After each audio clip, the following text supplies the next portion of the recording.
All right, so it's that time, 10:02, and tonight you're going to find out a little bit of what my crew actually goes through on a nightly basis. Sadly, I enjoy the basketball. I'm very excited and get into the basketball quite a bit. And tonight there's a big game going on between the Cleveland Cavaliers with LeBron James and the New York Knicks and some guys that play for the New York Knicks. I can't really even name any of them. They're that pathetic. But there's 9 seconds left in the game, and I made my crew completely wait around tonight. This is Mackay, my producer. That over there is Drew Garner, who doesn't actually work on the show, but he actually squats most nights. I do squat. And enjoys just hanging out and listening to the show. I really enjoy the show. And we're glad to have him tonight because I want Drew, while I'm watching the scores of this game. Oh, that's sweet. They missed. LeBron James, defensive rebound. That's the game. So I wanted Drew to actually talk about what happened today because there was a pretty large protest outside the building here at St. Clair and Yonge. We're talking thousands and thousands of people from the Sri Lankan community that were here protesting right in front of the Sri Lankan embassy, which is, I think, a couple doors down from here. Yeah, I think it's the building, one or two buildings away. So there were thousands of people in our lobby. It was chaos here just before the show started. But Drew, you had a pretty interesting story, and I wanted you to stick around and share it with the audience at 10:02. It was a good time. I went to Tim Hortons to grab a cup of coffee after having walked through the protest and stuff. It was a really big protest, and the line was snaking around the Tim Hortons. I got in the back of the line. Whatever, I really didn't have an issue with waiting. It was busy because there was a ton of people from the Tamil community in there, and I was at the back of the line, kind of snaking past the cash register, but prepared to walk, all the way around the store before getting back to the cash register.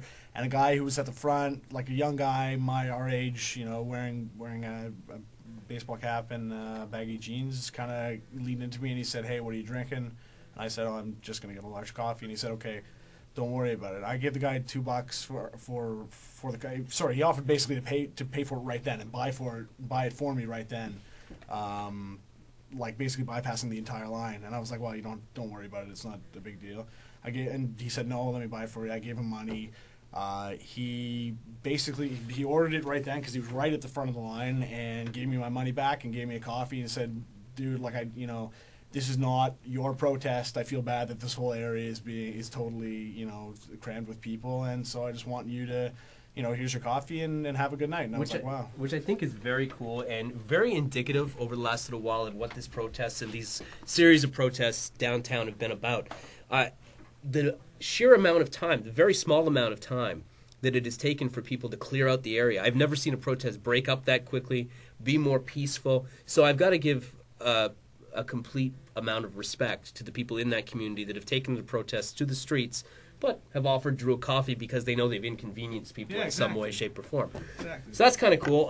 The other thing we talked about tonight on the show was my producer, Mackay, who got a little bit of heat from the audience, but not a ton, for his big fundraising charity gala cotillion thing that you're throwing on Friday night. Got a little heat. Also got quite a bit of support, you got to say as well. Mm-hmm. Yeah, you know what? They were the crowd tonight. The audience tonight was probably more in support of you than they were for me. But they don't like me half the time anyway.